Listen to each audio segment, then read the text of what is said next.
Le PDG millionnaire était assis seul dans un restaurant bondé, perdu dans les chiffres et le bruit, jusqu'à ce que deux petites filles aux yeux bleus identiques et un seau de fleurs s'arrêtent à sa table et dénouent sans le savoir tout son passé. Nicholas Harrison était assis seul à la table du coin d'un restaurant haut de gamme de Manhattan, son costume bleu marine parfaitement taillé malgré la tension inscrite sur ses épaules. L'espresso non touché devant lui était devenu froid depuis longtemps, mais il ne le remarquait pas. Son esprit tournait autour des chiffres, des négociations échouées et de ce sentiment dévorant que, malgré tout ce qu'il avait construit, son empire, sa réputation, sa richesse, quelque chose d'essentiel lui manquait.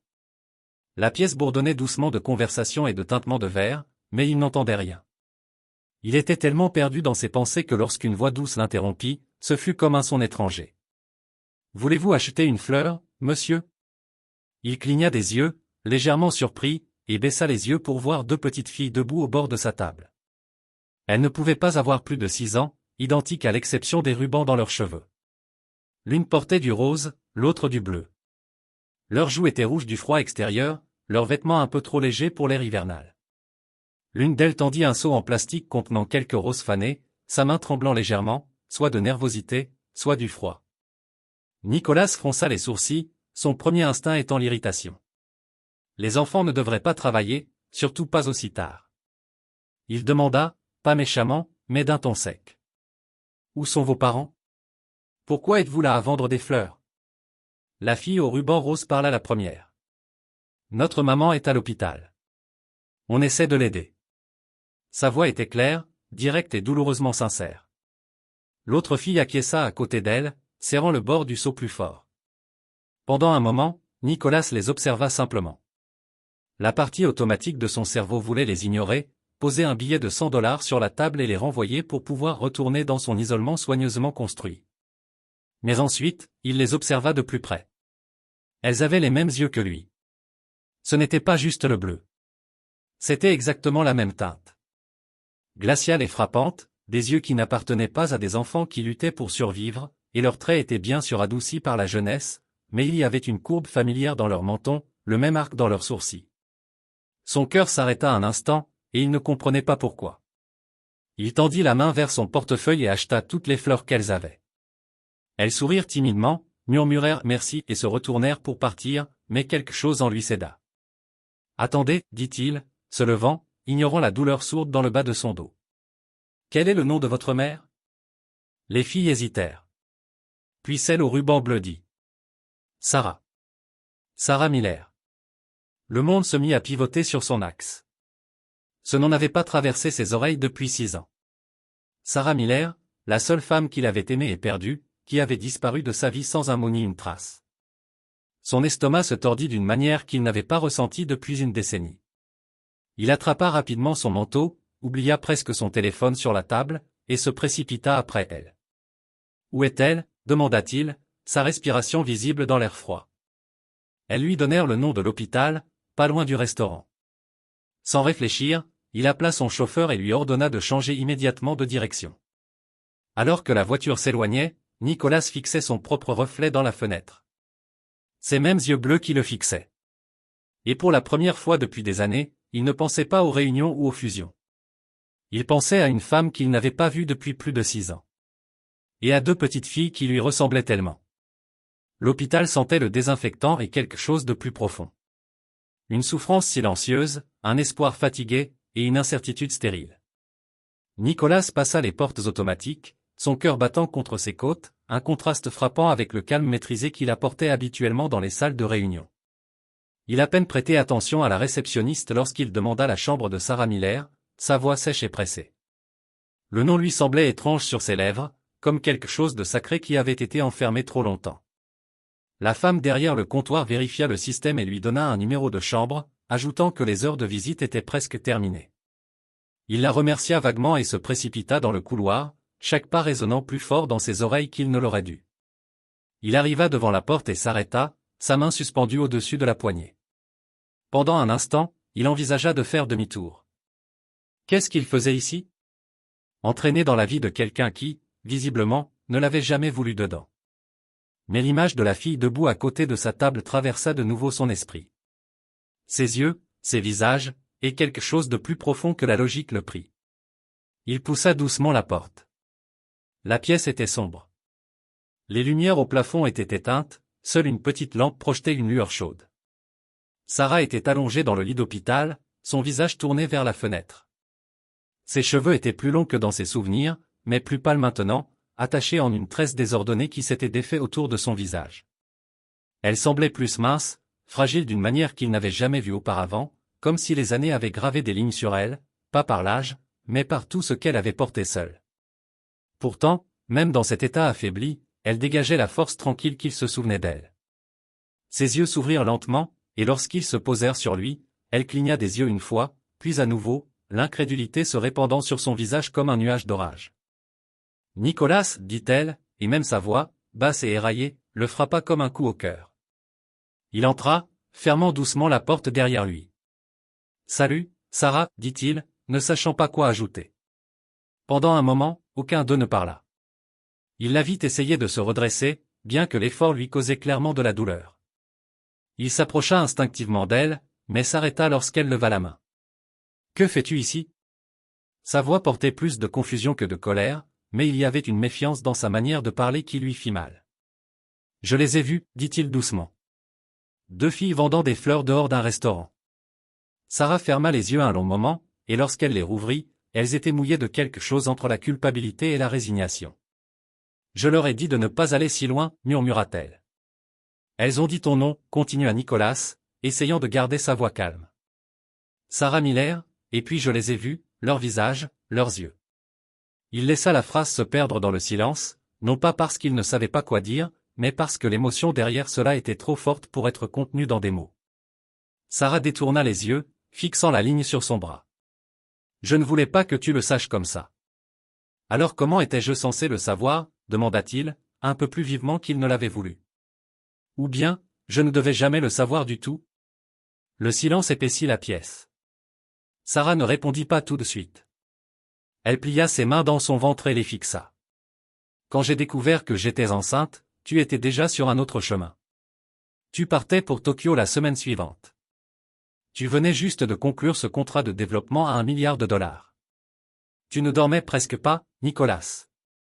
Tu étais obsédé par l'idée de faire de toi quelqu'un de grand. Il ne n'y a pas. Elle n'avait pas tort. J'ai pensé à te le dire, continua-t-elle, sa voix plus douce maintenant, mais je n'arrêtais pas d'imaginer ce qui se passerait. Tu reviendrais par obligation. Tu me détesterais. Tu les détesterais. Et je ne pouvais pas les laisser grandir en se sentant comme un fardeau pour quelqu'un. Nicolas sentit les mots le couper en deux. Il voulait se défendre, lui dire qu'elle n'avait pas le droit de décider à sa place, qu'il aurait fait en sorte que ça marche. Mais une partie de lui savait qu'à l'époque, il y a 6 ans, il aurait peut-être eu raison de craindre cela. Tu aurais dû me laisser le choix, dit-il. Mais sa voix manquait désormais de colère. C'était juste plein de douleur.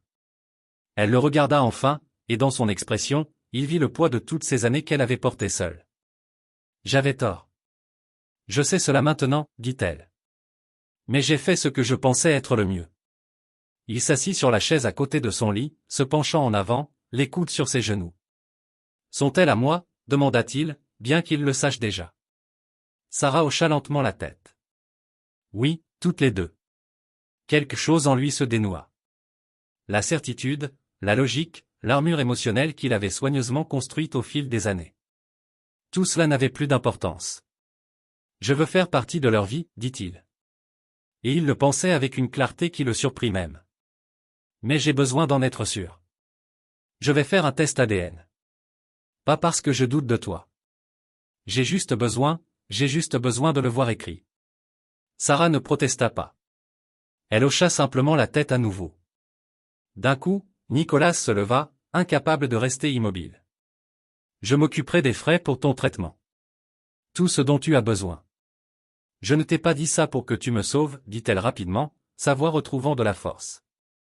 Ce n'est pas une question d'argent. Je sais, répondit-il. C'est une question d'elle. Et de ne pas perdre un autre jour. Il la regarda encore un instant, puis quitta la pièce silencieusement, le bruit de ses pas s'éteignant dans le long couloir stérile. Pour la première fois de sa vie, Nicolas Harrison ne courait pas vers le profit ou l'ambition. Il courait vers la vérité, vers 2 petites filles aux yeux bleus et une mère qui avait accompli l'impossible sans lui. Et maintenant, Enfin, il ne détournerait plus les yeux. Les résultats arrivèrent plus vite que Nicolas ne l'avait prévu. Ses connexions dans le monde médical avaient discrètement accéléré le test ADN. Et maintenant, il était assis seul dans son appartement, une seule feuille de papier reposant sur le comptoir devant lui comme si elle détenait le pouvoir de le briser ou de le compléter.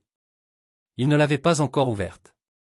Sa main flottait juste au-dessus de la page, et malgré le fait qu'il soit un homme habitué à prendre des décisions de milliards de dollars sans hésiter, il se sentait paralysé par une peur silencieuse. Parce qu'au fond de lui, il savait déjà ce que cela allait dire. Le miroir lui avait dit. Les voix des filles lui avaient dit. Le visage de Sarah quand il entra dans cette chambre d'hôpital lui avait dit. Mais le voir sur papier le rendrait réel d'une manière que rien d'autre ne pouvait. Lorsqu'il ouvrit enfin le document, ses yeux parcoururent le texte sans hésitation. Les mots ressortirent avec une clarté frappante. Probabilité de paternité, 99,99%. Lily et Chloé étaient ses filles.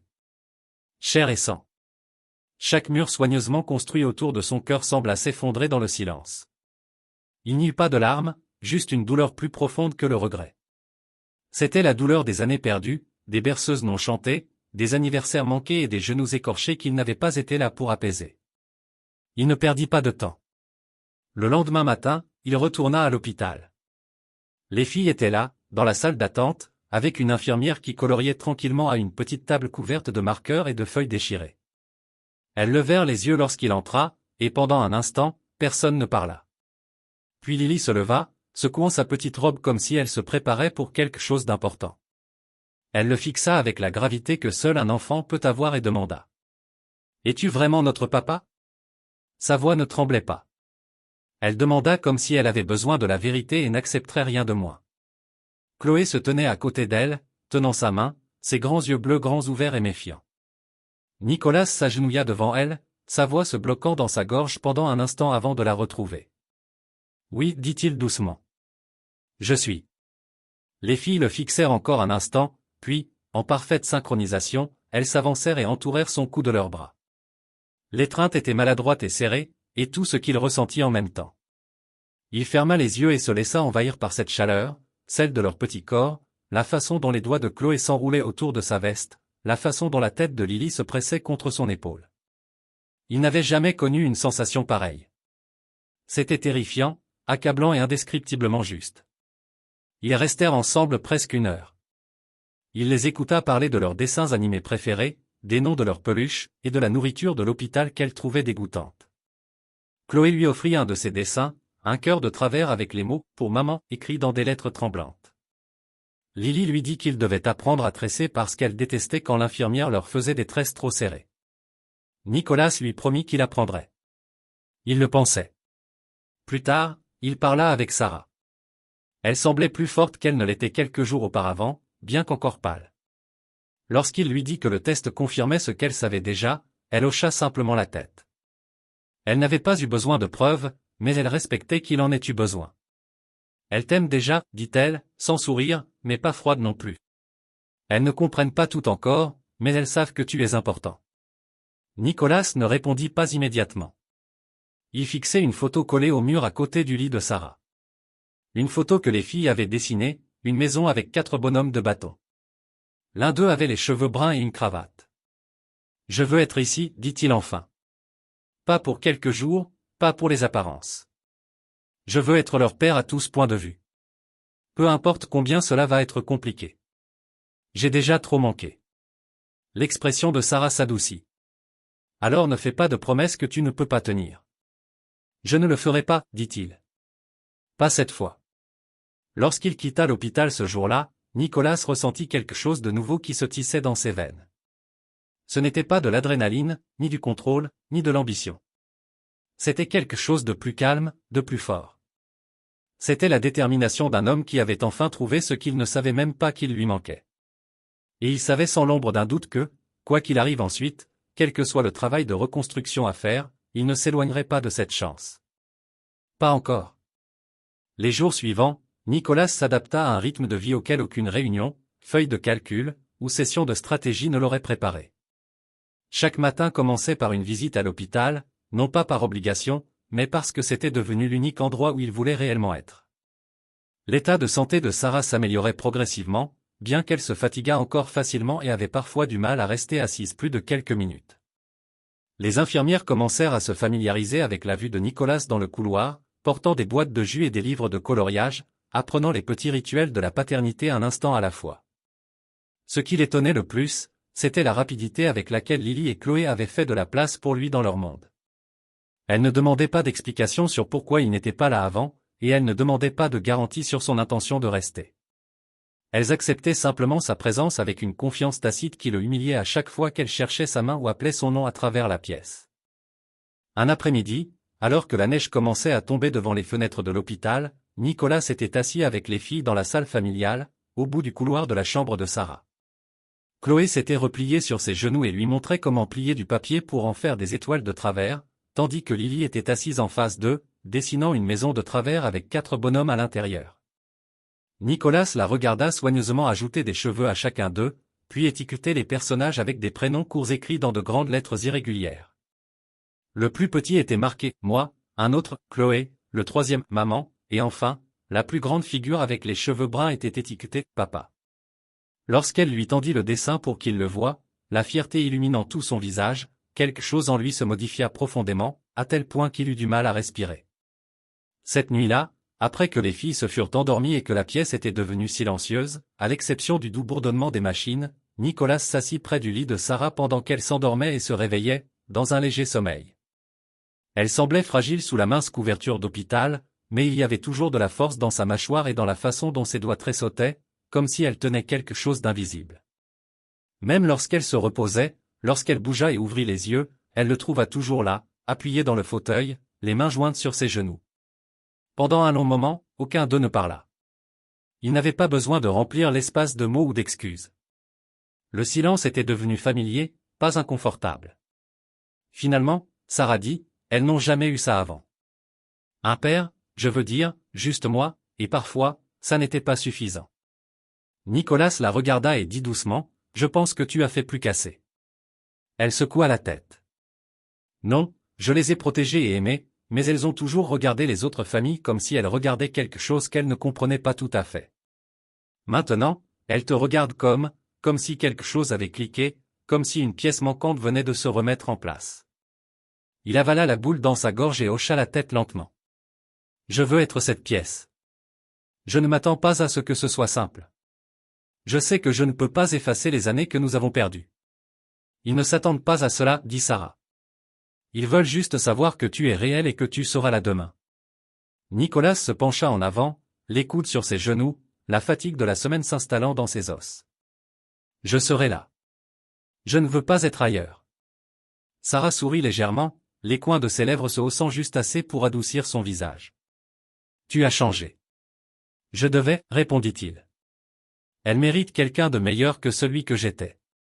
Quand elle se rendormit, Nicolas ne partit pas.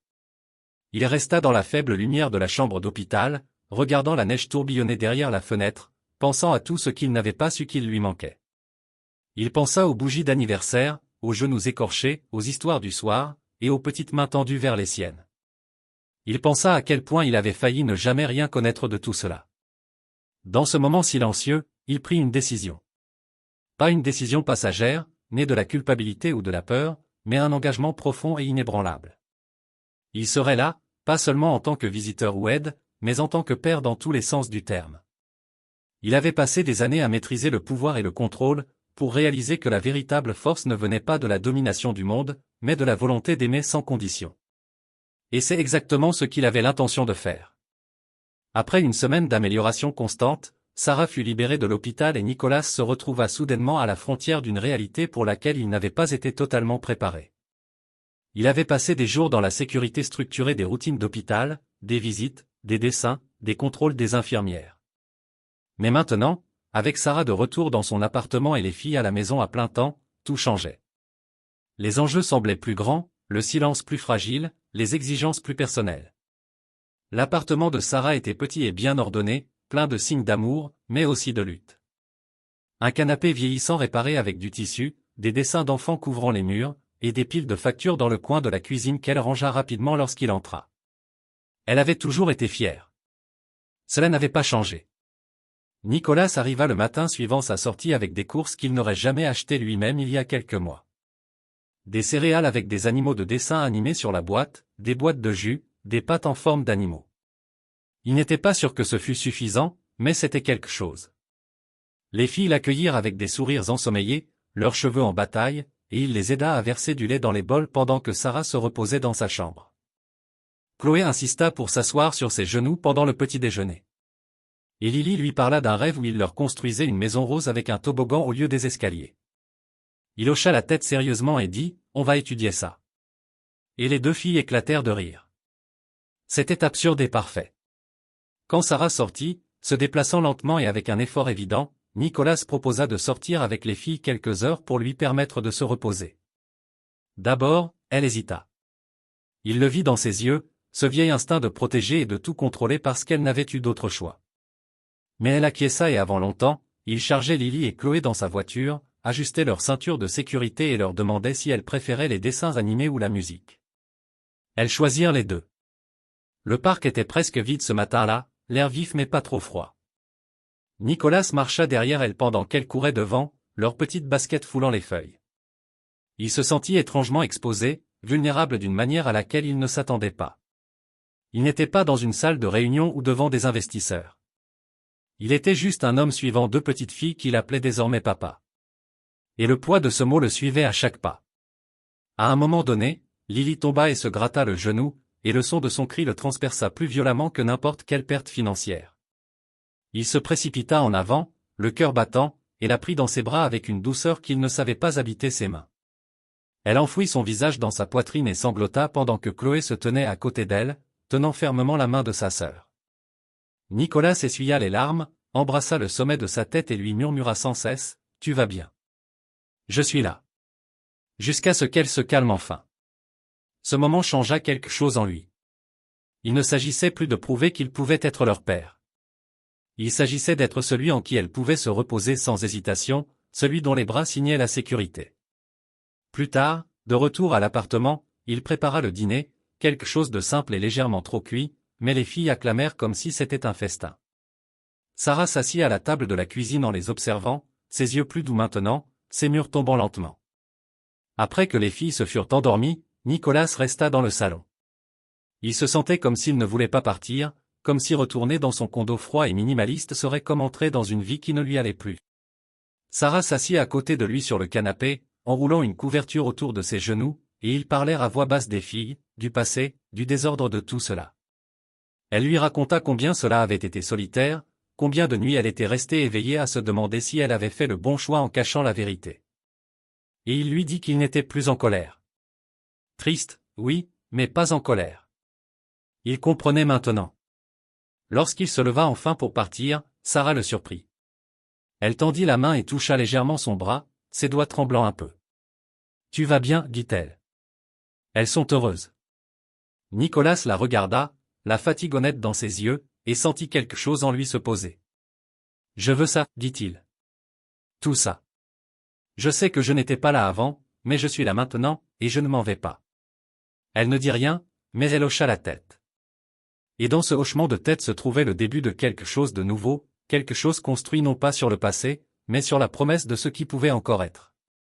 Lorsque Nicolas sortit dans l'air frais de la nuit, il réalisa que, pour la première fois depuis des années, il se sentait plein. Pas de succès, ni de contrôle, ni de reconnaissance, mais de quelque chose de réel, quelque chose qui valait chaque sacrifice qu'il n'avait jamais su qu'il serait prêt à faire. L'hiver avait pleinement pris le contrôle de la ville, habillant les rues d'une fine couche de givre et transformant la respiration des passants en nuages fugaces dans l'air. Nicolas se retrouva à s'adapter à un rythme à la fois inconnu et réconfortant. Ses journées, autrefois strictement segmentées en réunions, délais et voyages à travers les continents, étaient maintenant structurées par des choses plus simples. Déposer les filles à l'école, les histoires du soir, les boîtes à lunch avec des mots manuscrits à l'intérieur. Il était toujours PDG, répondait toujours aux emails et examinait les contrats, mais l'acuité de son ambition s'était adoucie. Son attention n'était plus divisée par défaut. Elle s'était simplement déplacée. Il n'y avait plus de confusion dans son esprit sur ce qui comptait le plus. Chaque matin commençait de la même manière. Il arrivait à l'appartement de Sarah juste après 7 heures, toujours avec quelque chose de chaud, des bas gels, des crêpes, ou du gruau avec des bananes, comme Chloé l'aimait. Les filles l'accueillaient en pyjama dépareillé, les cheveux éparsements en l'air, et il les aidait à s'habiller pendant que Sarah buvait son thé lentement à la table de la cuisine, reprenant lentement des forces, mais déjà plus vivante qu'il ne se souvenait d'elle dans ses chambres d'hôpital stériles. Il remarquait des choses. Comment Lily aimait que ses chaussettes soient remontées juste en dessous du genou. Comment Chloé mettait toujours ses chaussures du mauvais pied en premier. Comment Sarah les observait toutes les deux avec une fierté maternelle qu'elle ne cherchait plus à lui cacher. Ces détails le ancrèrent d'une manière à laquelle il ne s'attendait pas. Un après-midi, pendant que Sarah se reposait et que les filles faisaient une sieste, Nicolas se tenait dans l'appartement silencieux et regardait autour de lui. Des jouets étaient éparpillés sur le tapis. Un dessin au crayon était accroché de travers sur le réfrigérateur. L'air sentait légèrement le savon à la pomme et le détergent à lessive à la lavande. Il réalisa avec une clarté frappante que c'était le premier espace depuis des années qui ressemblait réellement à un foyer. Pas son pantouse avec des meubles épurés et un silence de musée, mais cet endroit petit, légèrement en désordre, rempli de bruit, de souffle et de chaleur. Plus tard dans la soirée, les quatre étaient assis ensemble par terre, construisant un puzzle. C'était une scène d'une ferme colorée avec trop de pièces de ciel et des coins manquants, mais les filles ne s'en souciaient pas. Nicolas se retrouva à rire. Un vrai rire, celui qui lui faisait mal aux côtes et lui faisait piquer les yeux de larmes. Quand Chloé lui demanda s'il avait déjà fait des puzzles quand il était petit, il secoua la tête et dit qu'il ne se souvenait pas. Elle le regarda très sérieusement et dit, « Eh bien, tu peux te souvenir maintenant avec nous. » Ce moment resta avec lui bien après que le puzzle fut rangé. Le lendemain matin, Sarah lui tendit une pile d'enveloppes. Il haussait un sourcil, confus, et elle se contenta de dire. Les factures, des choses que je n'avais pas l'énergie d'ouvrir. Il n'y avait ni honte dans sa voix, ni amertume, juste de l'honnêteté. Nicolas les prit sans un mot et les parcourut une par une le soir même, passant des appels, mettant en place des paiements, effaçant les dettes qu'elle avait portées seule pendant des années. Ce n'était pas une question d'argent. C'était une question d'entrer pleinement dans l'espace qu'elle avait gardé seule trop longtemps et de dire, sans avoir besoin de le dire, qu'elle n'était plus seule. Cette nuit-là, Sarah se tenait dans la cuisine pendant qu'il chargeait le lave-vaisselle. Elle s'appuya contre le comptoir, les bras croisés, le regardant avec une expression difficile à lire. Après un moment, elle dit. « Tu es doué avec elle. » Je ne m'y attendais pas. Il s'arrêta, fermant la porte du lave-vaisselle avec un léger clic. Moi non plus, admit-il. Elle sourit alors, un petit sourire privé qui disait qu'elle était encore en train de comprendre ce que tout cela signifiait. Il t'aime, tu sais, dit-elle doucement. Ils ne comprennent pas le passé, mais ils comprennent ce que tu es pour eux maintenant. Nicolas la regarda, un mélange de gratitude et de quelque chose de plus profond dans ses yeux. Je veux qu'elle grandisse en sachant qu'elles ne seront jamais seules. Je veux qu'elle sache qu'il y a toujours quelqu'un qui viendra, quoi qu'il arrive. Sarah s'approcha de lui et posa doucement sa main sur sa poitrine, juste au-dessus de son cœur. Alors tu le fais déjà. Dans le silence qui suivit, Nicolas réalisa qu'il était enfin arrivé à quelque chose qu'il avait poursuivi toute sa vie d'adulte. Ce n'était pas une promotion, un titre ou un numéro dans un compte bancaire. C'était ça, être vu, être nécessaire, faire partie de quelque chose de fermement réel. Et il ne comptait pas laisser ça partir. Décembre arriva silencieusement, et avec lui, le bourdonnement des guirlandes de Noël suspendues aux rues de la ville, des flocons de neige en papier collés aux fenêtres des appartements, et le son constant des chants de Noël flottant depuis les devantures des magasins. Pour Nicolas, cette saison avait toujours été juste un autre trimestre à clôturer, une occasion de clôturer les finances de fin d'année, de participer à des fêtes d'entreprise remplies de rires superficiels et de galas de charité obligatoires. Mais cette année, tout semblait différent. Ces journées étaient désormais remplies de l'attente qu'il n'avait pas ressentie depuis son enfance. Sauf que cette fois, ce n'était pas pour des cadeaux sous le sapin. C'était pour créer des souvenirs, pour fabriquer quelque chose de durable pour Lily et Chloé qui prouveraient encore et encore qu'il était là pour rester. Il n'avait jamais décoré un sapin de Noël de sa vie. Mais lorsque Sarah mentionna, à moitié en plaisantant, qu'ils allaient utiliser à nouveau leur petit sapin artificiel cette année, Nicolas se présenta le matin suivant avec un véritable sapin de Noël attaché au toit de sa voiture et un coffre plein de décorations, de guirlandes et d'une étoile lumineuse. Les filles hurlèrent en le voyant, courant en cercle autour du salon, tandis que Sarah se tenait dans l'embrasure de la porte, une main sur la bouche, partagée entre le rire et les larmes. Il les aida à l'installer, guidant leurs petites mains alors qu'elles accrochaient des boules scintillantes trop proches les unes des autres, leur laissant placer 3 étoiles différentes sur le dessus avant de finalement se mettre d'accord sur celle qui resterait. C'était le chaos, des paillettes et de la joie. Sarah était plus silencieuse cette semaine-là. Elle le regardait souvent, étudiant la façon dont il se déplaçait dans leur maison, comment les filles se tournaient maintenant naturellement vers lui, à quelle vitesse il s'était intégré au rythme de leur vie. Une nuit, après que les filles se furent endormies, elle lui demanda de faire une promenade. L'air froid mordait leur visage tandis qu'ils marchaient côte à côte sur le trottoir, la lumière des réverbères projetant leurs ombres sur le sol. Elle ne parla pas pendant un long moment, et Nicolas laissa le silence être, attendant sans pression, les mains profondément enfoncées dans les poches de son manteau. Finalement, elle dit. « J'attends toujours que ça se brise. Que tu te réveilles un jour et te souviennes de qui tu étais avant ça, que tu n'étais jamais censé rester. » Sa voix n'était pas accusatrice, juste fatiguée, honnête, fragile. Il s'arrêta de marcher et se tourna vers elle. « Je me souviens de qui j'étais. Et c'est pour ça que je suis ici, parce que cet homme, il avait tout mais vivait comme si rien n'avait d'importance. Je ne savais pas ce qu'il me manquait jusqu'à ce que je voie leur visage. Jusqu'à ce que je te voie à nouveau. » Sarah le regarda, puis le regarda vraiment, et quelque chose dans sa posture changea. Elle ne se préparait plus. Elle écoutait, pas seulement ses mots, mais ce qui avait changé en lui au cours de ces dernières semaines. « Ils ont besoin de toi, dit-elle. Mais n'oublie pas, moi aussi, mais pas de la manière dont tu crois. » Nicolas hocha lentement la tête, comprenant le poids de ce qu'elle voulait dire. Il ne retournait pas à ce qu'ils avaient eu auparavant.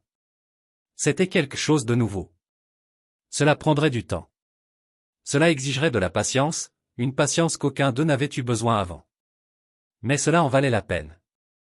La veille de Noël, Nicolas les surprit avec une petite réunion. Rien d'extravagant, juste un dîner chaleureux, des chaussettes de Noël qu'il avait aidé les filles à accrocher, et quelques amis proches de Sarah qu'il avait soutenus à travers les années les plus difficiles. Il se tenait à côté d'elle dans la cuisine alors que les filles déchiraient leurs cadeaux, le bruit du papier déchiré et les rires résonnant dans l'appartement. Il la regarda, elle s'appuyait légèrement contre lui, et pendant un instant, il eut l'impression qu'ils avaient toujours été ainsi. Comme si les années de séparation avaient simplement suspendu ce qui était toujours destiné à continuer. Plus tard dans la soirée, après le départ des invités et après que les filles aient été mises au lit, serrant leurs nouveaux jouets, Nicolas et Sarah s'assirent dans la douce lueur du sapin de Noël. Aucun d'eux ne parla beaucoup. Ils n'en avaient pas besoin. La paix qui remplissait la pièce était plus forte que n'importe quelle conversation. Lorsqu'il tendit la main et prit la sienne, elle ne se retira pas. Au contraire, elle posa sa tête sur son épaule et murmura. « Tu as tenu ta promesse. » Et il l'avait fait. Pour la première fois de sa vie, il était arrivé non pas pour réparer quelque chose, ni pour impressionner, ni pour gagner, mais simplement pour rester. Le printemps arriva lentement cette année-là, effaçant le gris de l'hiver avec des vents doux et des jours plus longs. En avril, la ville avait dégelé, et les tulipes fleurissaient dans les jardinières sur les trottoirs, leurs couleurs vives se déversant comme des confettis. Dans l'appartement que Sarah avait autrefois maintenu avec une force tranquille et un espoir prudent, la vie avait commencé à ressembler à autre chose. Les murs étaient toujours couverts de dessins au crayon, mais maintenant il y avait aussi des photos encadrées. Des photos de Lily et Chloé sur les épaules de Nicolas Ozo. Sarah souriant depuis son lit d'hôpital, les filles entassées à côté d'elle, et même une photo que Nicolas avait prise lui-même de tous les quatre en train de faire des cookies, de la farine sur toutes les surfaces et des sourires. Nicolas avait tenu toutes ses promesses, pas par de grandes déclarations, mais par la persistance silencieuse de sa présence. Il aidait avec les projets de science, apprenait à tresser les cheveux maladroitement, et passait ses dimanches matins à construire des forts de couverture dans le salon. Il dirigeait toujours son entreprise, portait toujours des costumes et signait des contrats. Mais quelque chose de fondamental avait changé dans la façon dont il se déplaçait dans le monde. Il ne mesurait plus le succès par la croissance trimestrielle ou les expansions du marché, mais par le nombre d'histoires du soir qu'il lisait, combien de fois les filles riaient tellement qu'elles tombaient par terre, et si Sarah laissait sa garde baisser un peu plus que la veille. Un après-midi, Sarah l'invita à se promener avec elle jusqu'au parc. Ce n'était pas loin, juste quelques pâtés de maison, mais c'était l'un de ces jours de printemps parfaits où l'air sentait les nouveaux commencements. Les filles couraient devant, se poursuivant avec des moulins à vent en plastique, tandis que Nicolas et Sarah se promenaient derrière elles. Il y avait quelque chose de facile entre eux maintenant, quelque chose qu'ils avaient gagné. Elle lui dit qu'elle envisageait de reprendre un travail à temps partiel une fois que les filles commenceraient l'école toute la journée à l'automne, et il l'encouragea, offrant de réorganiser son emploi du temps pour pouvoir faire les trajets. C'était décontracté, fluide, comme s'ils étaient déjà devenus une équipe dans toutes les petites choses significatives qui comptaient le plus. Au parc, Nicolas poussa Chloé sur les balançoires pendant que Lily grimpait sur les barres de singe et criait pour qu'il la regarde. Sarah était assise sur le banc à proximité, les mains jointes dans son giron, les yeux chaleureux et calmes. Elle ne l'avait pas encore dit, pas à haute voix, mais il le sentait dans son regard, dans la façon dont elle ne sursautait plus lorsqu'il faisait des projets impliquant leur avenir à quelques mois d'ici.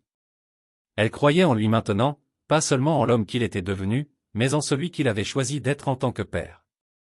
Ce soir-là, après que les filles se soient endormies, leurs bras jetés sur leurs oreillers et des livres d'histoires ouverts sur leur poitrine, Sarah et Nicolas s'assirent sur l'escalier de secours, une couverture autour de leurs épaules et des tasses de thé réchauffant leurs mains. Ils parlèrent des filles, des projets d'été, de rien et de tout. La ville s'étendait autour d'eux, vivante et lointaine, mais leur monde était devenu quelque chose de plus petit et infiniment plus important. À un moment donné, Sarah se tourna vers lui, sa voix basse mais claire, et dit : « Je ne pensais pas qu'on arriverait là. Je pensais qu'il s'était passé trop de choses. Que tu ne voudrais pas de ça, ou pire, que tu le voudrais pour de mauvaises raisons. » Nicolas ne se pressa pas de répondre. Il regarda la rue calme, la lumière du réverbère captant l'or de ses cheveux.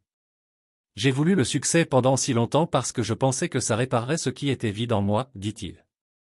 Mais ça n'a jamais marché. Puis je les ai rencontrés et ce n'était pas juste que je voulais être dans leur vie. J'en avais besoin. Elles m'ont montré la version de moi que j'étais censé être, et je ne veux plus être quelqu'un d'autre maintenant. » Sarah tendit la main et toucha sa main, et il n'y eut aucune hésitation. Il tourna sa paume vers le ciel et entrelaça leurs doigts. Il n'y eut pas de grand discours, pas de déclaration dramatique. Juste deux personnes, brisées chacune à leur manière, se choisissant à nouveau, non pas parce qu'elles en avaient besoin, mais parce qu'elles connaissaient le prix de ne pas le faire. Des mois plus tard, dans un petit jardin derrière leur nouvelle maison, Lily et Chloé couraient pieds nus à travers l'herbe pendant que Nicolas montait un toboggan de travers, et Sarah les regardait, les pieds levés, un verre de limonade à la main. Ce n'était pas une vie parfaite. Il y avait encore des nuits tardives et des crises, des assiettes qui s'empilaient et des moments de doute. Mais il y avait aussi des rires et de la confiance, et plus d'amour que Nicolas n'avait jamais pensé être capable de donner ou de recevoir. Il avait passé des années à construire des gratte-ciel, à collectionner des distinctions, à devenir quelqu'un que les gens admiraient à distance. Mais rien de tout cela ne valait le son de ses filles l'appelant « papa », ni la façon dont Sarah le regardait quand elle savait qu'il ne s'en allait pas. C'était l'héritage qu'il voulait maintenant. Pas des tours de verre, mais un foyer avec des lumières aux fenêtres et des voix dans le couloir.